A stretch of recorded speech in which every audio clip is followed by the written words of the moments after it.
नाज़रीन, पाकिस्तान तहरीक इंसाफ ने एक बार फिर मुज़ाहमती तहरीक का ऐलान किया है और ये कहा है कि इस बार अगर डी चौक जाएंगे तो कफन में वापस आएंगे या आज़ादी लेकर आएंगे।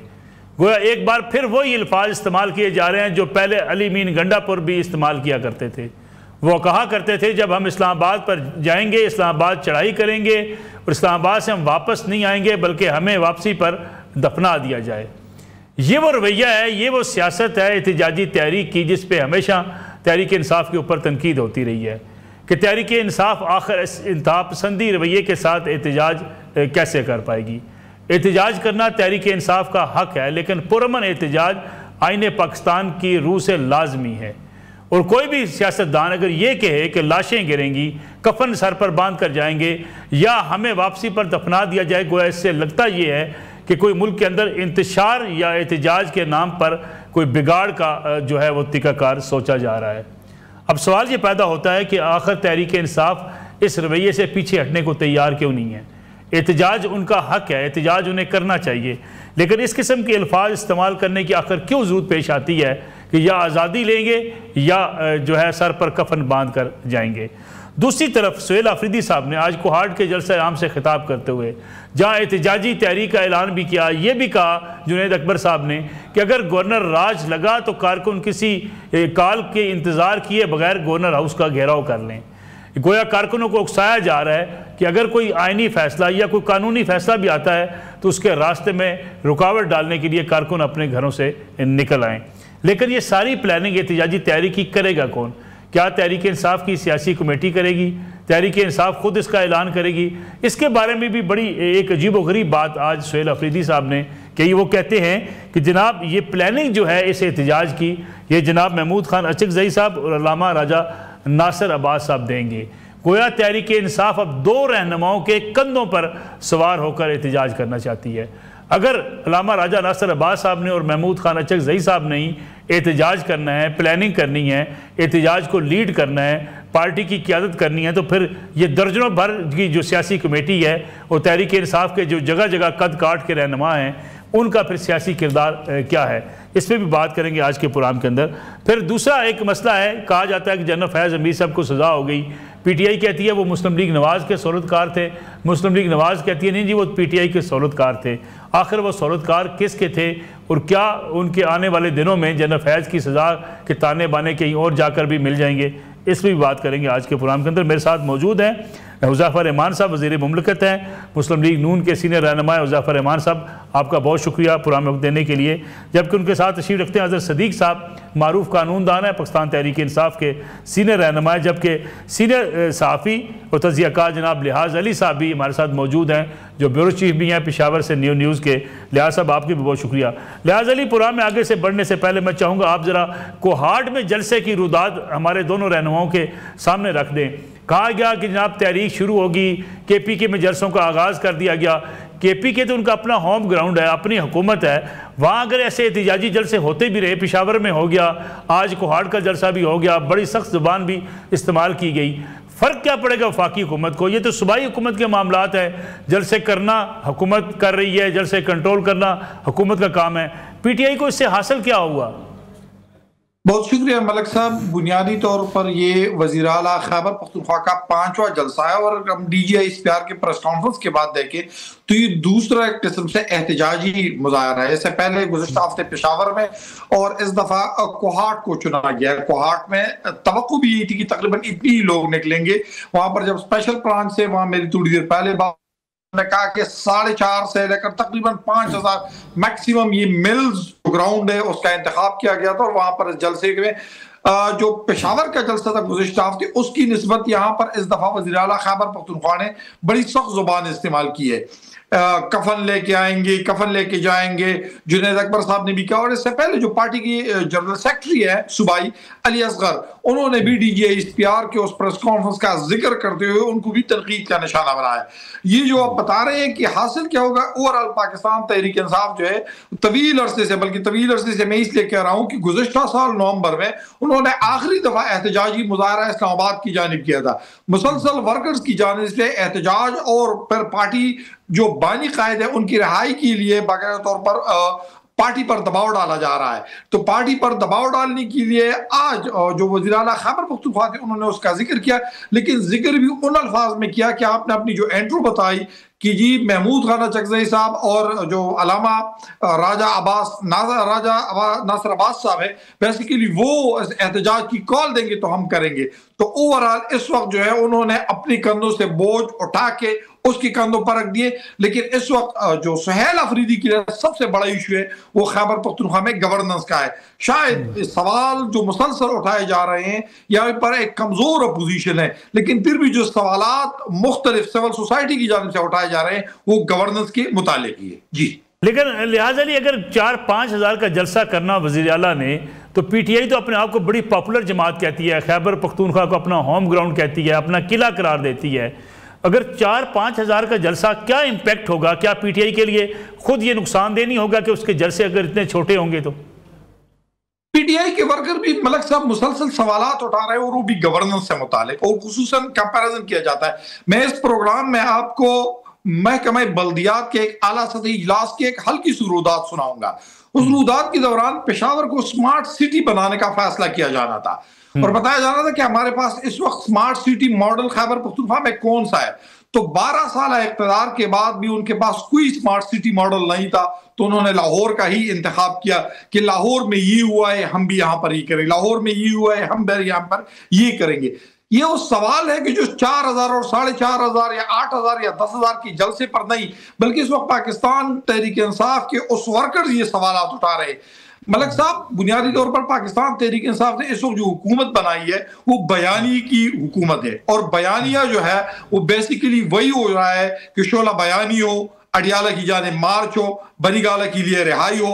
ये वो मुतालबात है जो इस वक्त किए जा रहे हैं। गवर्नेंस जो है उस वक्त पाकिस्तान तहरीक इंसाफ के एक रिपोर्टर की हैसियत से भी इस वक्त सवालात उठाए जा रहे हैं और अपोजिशन की जमातों की जानिब से भी सवालात उठाए जा रहे हैं।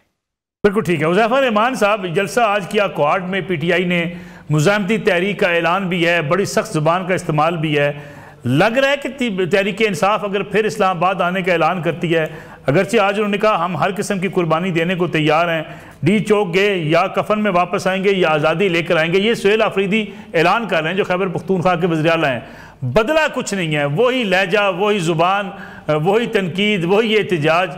हुकूमत क्या इस बात को मैनेज कर पाएगी अगर दोबारा से एहतजाज इस्लामाबाद की तरफ आता है?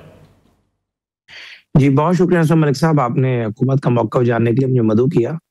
देखिए, मैं कुछ हक़ाइक़ आप पे गोशगुजार करूंगा। पहली बात तो ये है कि आपके जितने भी सुनने वाले हैं और तहरीक इंसाफ के जो फॉलोअर्स हैं उनको एक बात तो क्लियर हो कि ऐसी नौबत ही हम नहीं आने देंगे। और जाहिर है 3 मरतबा ये जो है 8 फरवरी 2024 के इलेक्शन के बाद एहतजाज कर चुके हैं। मेन एहतजाज जो है इसमें इस्लामाबाद पर चढ़ाई की गई और तीनों मरतबा अल्हम्दुलिल्लाह अवाम ने रिजेक्ट किया। कोई स्टेट पावर नहीं थी, केपी की हुकूमत के वसाइल थे, केपी की पॉलिस थी और केपी के से ही जत्थे लेकर आए थे, कुछ किराए के लोग थे। 26 नवंबर 2024 को आपने देख लिया था।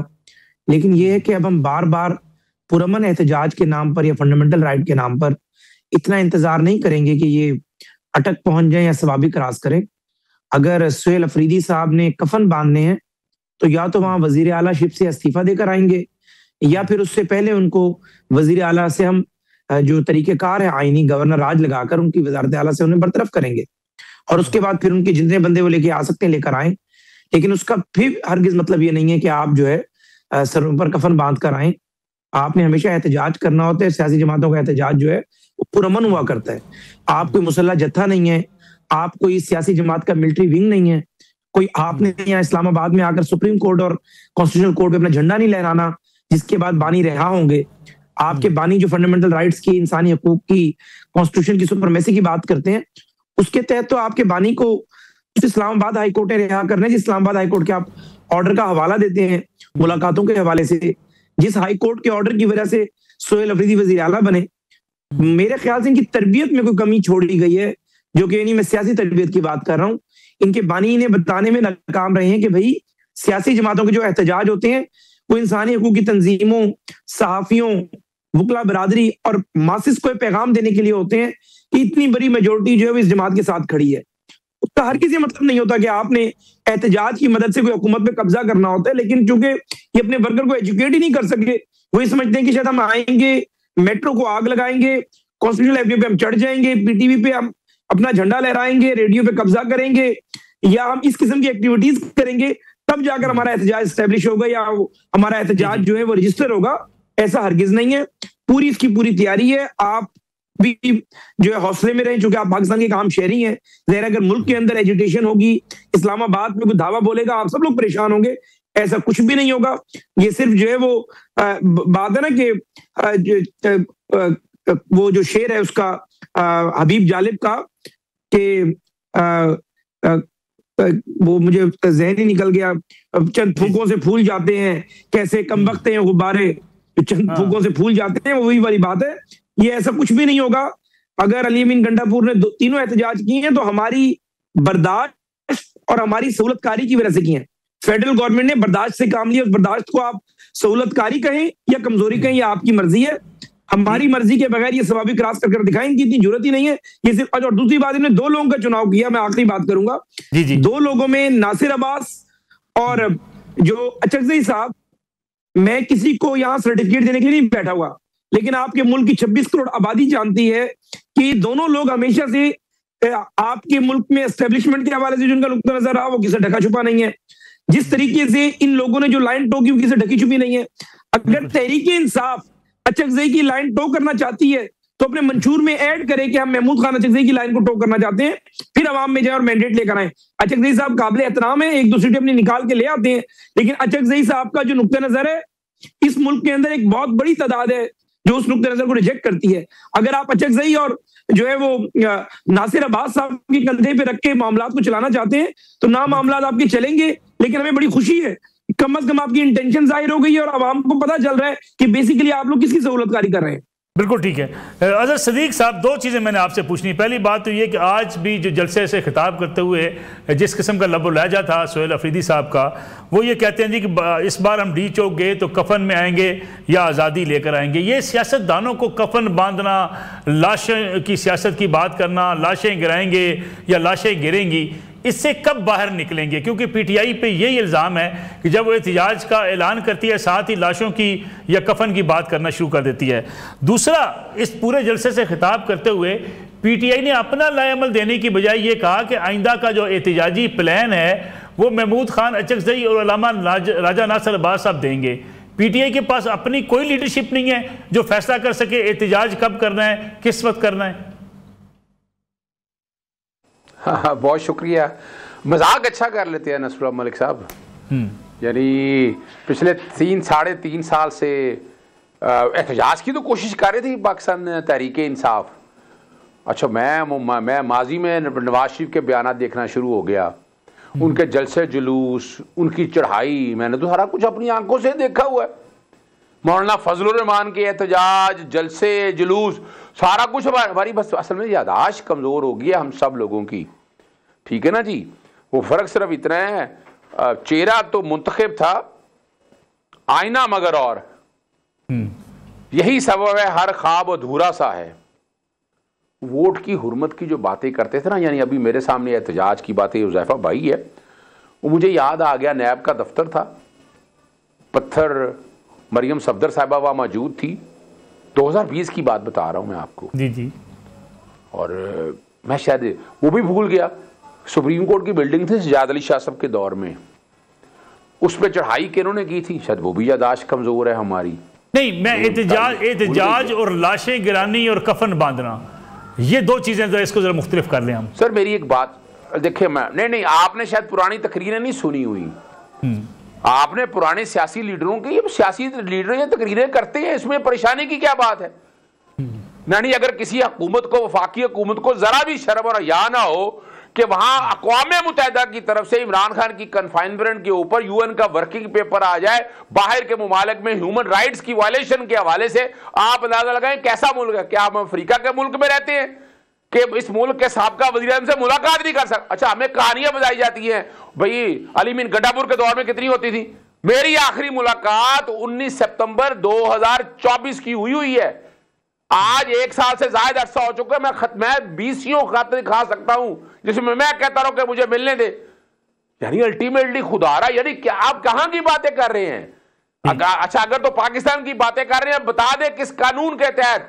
यानी मैंने मिसाल को एक पिटीशन फाइल की थी, वो अपना आपको पता है इस मुल्क का जो सुप्रीडेंट है वो इतना ताकतवर आदमी है जेल का, वो पिटीशन लेके चला गया कि जनाब लार्जर बेंच में, और लार्जर बेंच भी बन गया उसकी ख्वाहिश के ऊपर।